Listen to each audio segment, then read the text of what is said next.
a lot of things in the fire service we always kind of talk about. If you don't understand like the ins and out, is the fire service based around mastery because there's a lot of pieces to it, or is it more of a jack of all trades? How would you describe it if you had to describe it? I think the big thing with the fire service for everybody who doesn't know is when we come into this and all of our responsibilities is we really have to know a lot of different things. And we kind of all came into it thinking that we were just going to be fighting fires, breaking necks and cashing checks, but there's so much more to it. We didn't realize we come in and now you have to learn fire science and fighting fire is really a science. There's not just put the wet stuff on the red stuff and it goes out. It's we have to do it the right way, and we have to know building construction of how every kind of building's made, which I had no background in. Medical field, we have to know how to cut apart a car, how all these cars are put together, and what kind of cars do what. We have to learn hazmat, technical rescue stuff. We're learning, just all the different levels in EMS. And then now you're learning everything that goes with promotions. When you become an engineer, all of a sudden you got to be a master mechanic, and you got to know every lug nut and every screw on this truck and how everything works. And it's things that a lot of us didn't have exposure to. So I think that we have to be the jack of all trades because at any point in time, a call happens and we got to know how to cut your brick wall apart to get your cat's head stuck out of it. How to get a rattlesnake from your yard and not get poisoned, get stung by this thing, 100%. get bit. Get spewed with poison. Yeah, that's a gross way to put it, but that sounds like two things I don't want.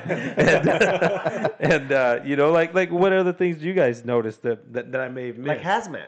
Talk about hazmat. I knew nothing about hazmat. I didn't come from a chemistry background. I mean, I took some basic classes in high school, but and then you get put into like now all of a sudden you're in a hazmat school for 6 weeks. You come out like, hey, you're a tech now. You need to go in chemist. These environments, Right. these toxic environments, and decipher: is this airborne? Is this liquid? What is it going to do? How is it going to hurt us? Flammable, toxicity. You just start going through all this stuff. Only 6 weeks of training. Now you're supposed to be at a master level because the guys that are not hazmat techs, look at you like, hey, what do you want us to do? Like, I don't know. I just got out of school. I'm trying to figure it out. So I can see that jack of all trades and mastery. It takes time and experience and using people's backgrounds for sure. Mm-hmm. Yeah, I think to answer your question in the beginning, do you rely on one versus the other? I think it's both, because a lot of it dictates on the senior guys, because those are the guys that are supposed to be the mastery, and either they're all in, they go one way or the other. Either they're in or they're checked out and they just want to come in, sleep, and do their thing. But if they're the mastery, then those, as a new guy, you come in and you're like, cool, man. Like, I'm going to learn some EMS stuff from Manny. I'm going to learn extrication from Hugo. I'm going to learn hazmat from you. And I'm going to just take those basic foundations. And then in this job, you have to be a critical thinker. So you're going to tell me about extrication. I don't need to hear about that time the blimp hit the train and then got ran over by a tractor and how you extricated. You just tell me the basic foundations of how everything works and how everything goes. Then I'm going to figure out the rest. You're going to teach me how to take a door off. And then from there, I'm going to dictate of how we go on this call of how I'm going to cut stuff. So those little foundations, I don't need everything. Just give me a little bump. So you're saying kind of come in with a mindset of you want to be a jack of all trades, to learn a little bit of everything, and then you find your then way. go your niche, and then do your thing. But don't think you're going to learn, like, if you're the master in one thing, you can't make me one. You just give me just a little bit, and then if I feel intrigued, then I'm going to keep coming to you. I'm going to go my own path and do my own thing. Yeah, and I think I agree with John. You have to be a jack. You have to have all these skill sets. Yeah. You do. You need to know enough about extrication. You need to know enough about if you go into hazmat. But I think, just like you said, at some point you're going to find what your passion or your thing is, and you're going to gravitate towards that while maintaining all these other skills and being up to date. But at the same time, I think that's where we are fortunate enough to have each other, where one of us kind of is a master in that one area, has the passion in that one area, and you share, like, well, hazmat doesn't really count. Let's be For sure. First of all, I get it. like, Relax. calm We got three of us in here right now. We're outnumbered, player. We're outnumbered. Hazmat's all right. Like, Yeah, it's there's good. a bunch of Well, LELs of assholes. Yeah, like, listen, covalent bonds, Yeah. get out of here. yeah. Like, You're a nerds. real VOC asshole. Yeah. What? VOC is like, is this a disease? So I think it's important, man. I think like we were talking about earlier is being a mastery is something you just fall into, and you got to find out how to do that. And what really and we talked about it earlier with vodka is it's kind of something as your career goes through that it changes. You start getting new interests, you start doing it, and as your life goes, and Manny's seen me go from young kid just Zero barely to hero. engaged, yeah, where I wasn't nothing to now this. Just, what you see just before slightly you. above that. As somebody wants to describe the uneducated. Yeah, just below Superman. And But just still don't ask below my wife. 'Cause- Wonder Woman, dude. Right Yeah, there. I don't get ask you. my wife because she'll tell you different. Well, but I always find it interesting that of the like kind of the jack of all trades. Like you talk about Manny, you had a background in engineering, right? Or For sure. you think about like Rick, who had a background in finance, right? Yeah, finance, finance, accounting. yeah. In finance, the thing Like of 1, 2, how 3, 4 helpful that's counties been, rocks. I still use his finance intel in like my 457 contributions right now with retirement accounts. And I think that's the cool part is everybody can give you something like that. Yeah. You get something from everybody. Like, is there anything else like that you pulled from? Kind of this guy showed me this and this guy. Well, showed like me John, that. for example, exercise background, right? Mhm. He's been able to. Right, well, Obviously. physically, you wouldn't be able to tell y'all, but It's a hidden exercise. yeah, That was before yeah. the lupus kicked in. Yeah, his strength is aquí, not aquí. But like we all bring something to the table in those skill sets, and I think with that we brought that passion to being like that expert or that specialist in this one area. And I think it goes back to what you said earlier is like these outside life, or you, Vaka, too, these outside experiences that we've had have molded us into these people, and now we can apply that skill to developing these or the knowledge in these areas here in the fire service. So do you think it's good to have that master on your crew? This guy's a master at this. You're the master at this. You're really good at this. Do you think that's I can't be a healthy? master now? Do you think Not a that's master. that's good for the crew, or do you think it's good for and how can that benefit everybody? Like it. Look Yeah. at it. Here we go. I think obviously, and when I say mastery, it's not like he knows everything, but he's really passionate about it, and I absolutely think that's a benefit, man. They bring that to the table when you go on calls and stuff. It is if they're like a lifelong learner, open-minded. I think mastery is very healthy because it gives them ownership in that and teaching and bringing you guys all up to that level. Where I think it gets watered down is where they think they're the master and they really don't know that much. You know what I mean? So That's dangerous. That mindset can be good Yeah. or bad. So it just depends where you fall in that game. But you also got to know is that you're taking a lot. If you have a crew that can stay together that long to get to those levels, a year or 2 year, you're not moving around and you start, hey man, you're really good at the meters, bring us up to this level, or hey, I see you want to promote your taxes really that level. Yes, it's great. Yeah. I think I'm gonna hit you with on the other side. So if you don't have all those stars aligning, it's a regular crew and it's all those dynamics fit. If you have just a master, say you have a meter guy, and he just loves meters, he's gonna teach you all about meters, and then like, oh cool man, let's do Again on this hazmat. yeah, Let's talk about something men do. Yeah. clean. This guy's clean master. But so this guy's a master of something. So now we change topics. Now, hey, today we're gonna do hose line management, and now he's just checked out because that's all he wants to do is meters. And how many calls do you do that on a day versus everything? So I think if you have their open-mindedness, they're willing to learn, and then they're willing to teach. If you have all those three, I think that's a perfect person to have on your crew. But if they don't have all of those, it's just kind of a waste because they're only waiting on that call to do their master, and if not, they're just gonna be sitting there in the doorway like that. Yeah. Good point. They the mastery thing comes with its benefits and its downsides. Yeah. For sure is you have that person that you can count on for this call and for this skill and for this thing. But on the other sides of it is you get that to where that's all they're into now. So you have to find that balance of you're not just good for us on one call. Mm-hmm. You're still getting better at everything else. And the other part of mastery is I think when you reach true, where your passion is into it is when you can make other people better in that passion. You know what I mean? Is I can use what I'm really into to make you better at it also. I think that's when you reach that master level because some people are masters at it, but they can't teach anybody else how to do it. You're not that good at it. Yeah, so that doesn't mean you're not a master. Yeah, exactly.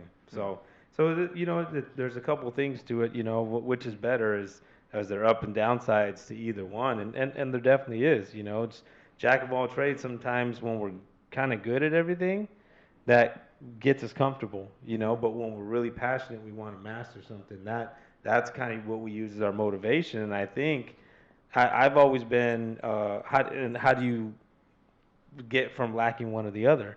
Is I try to always kind of put myself in those uncomfortable situations that I'm not super comfortable in and force myself to learn it. There's so many days where John's going over something with protocols or something with medic skills, and I'm going, man, I forgot how rusty I was at this, and that's my motivation to let me get better at this. Let me use him to get me better at it because he seems like he's got this down right now. So, and that's hydraulics, and that's anything with pumping the trucks and driving the trucks and pulling somebody in. So you got to still have that motivation. I think jack of all trades. I think almost you have to be a jack of all trades who masters certain things. You Right. know? I don't think you can be one or the other. Yeah, no, you're spot on right there. That you can. You have to be a jack of all trades to be successful and to be part of of a good crew. But that's where that separator is, and that passion comes in. That's when you master something, and man, this is my thing. I'm good at it. I'm gonna run with it, and I'm gonna teach it to somebody else.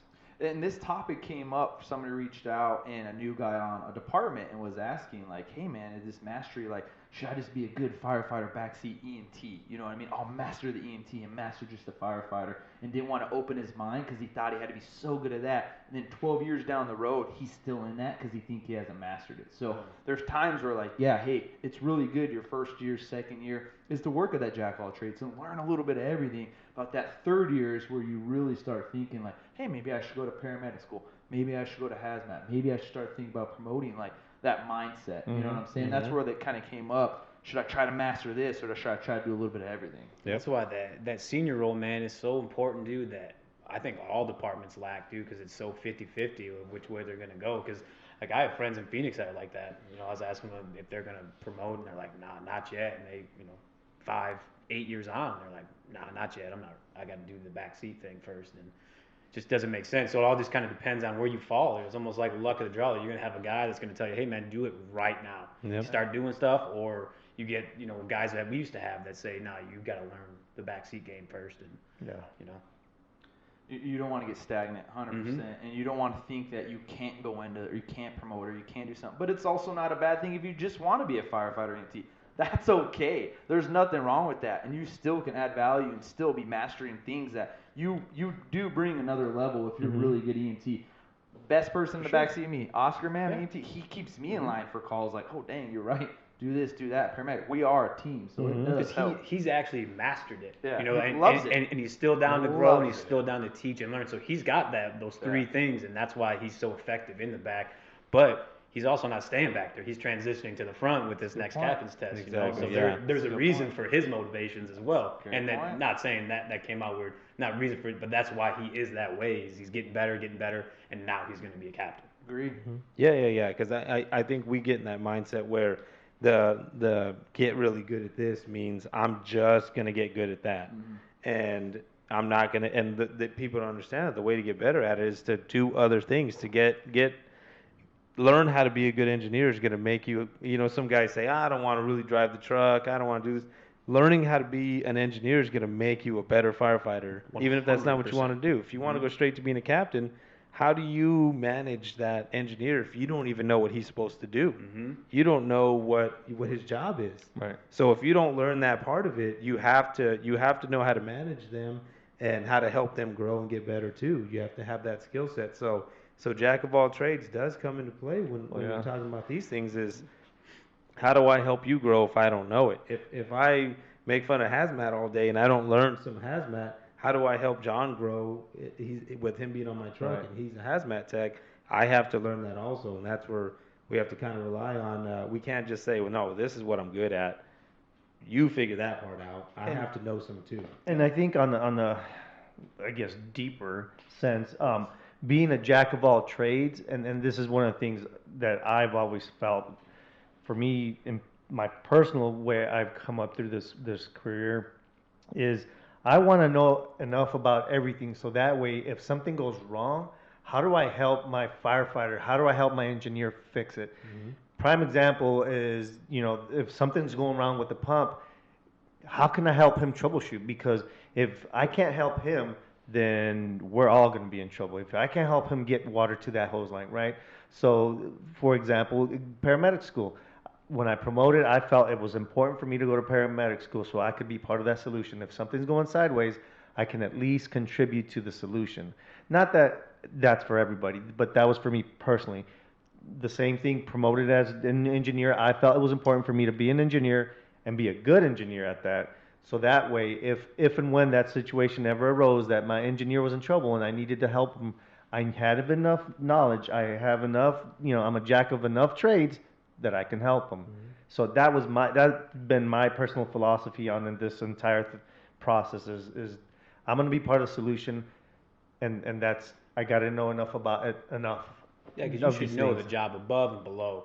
Because just doing like my move up, like the engineer stuff and all that, you're taught from your 1 and 2 days when you take the plug, you go to the engineer and you're like, what else do you need? Right. Now knowing that, I don't ever have to ask that. I take a plug and I see where Richmond's at. Like, cool, I'll just finish this up for him or Right. help him troubleshoot. So once you know that, you're more effective at your role. Yeah. Like, tenfold. There's more value you bring. Yeah, Yeah. and, 100%. and you know enough about my job and how to do my job to go, you don't want to test for captain yet, but you know enough to go, I can look and see what Richmond needs. If I see everything's good, I can look and see what he needs and what he hasn't done because I know his job too. And I can see when Jake pulls this line, I can see how he has it laid out and what he's going to need to make him successful. So if you know about everybody's job, then you know how to help everybody do it better, and you make everybody better. So I think it's important. It's definitely, it's a balance, man. I've been guilty of it where I got really into this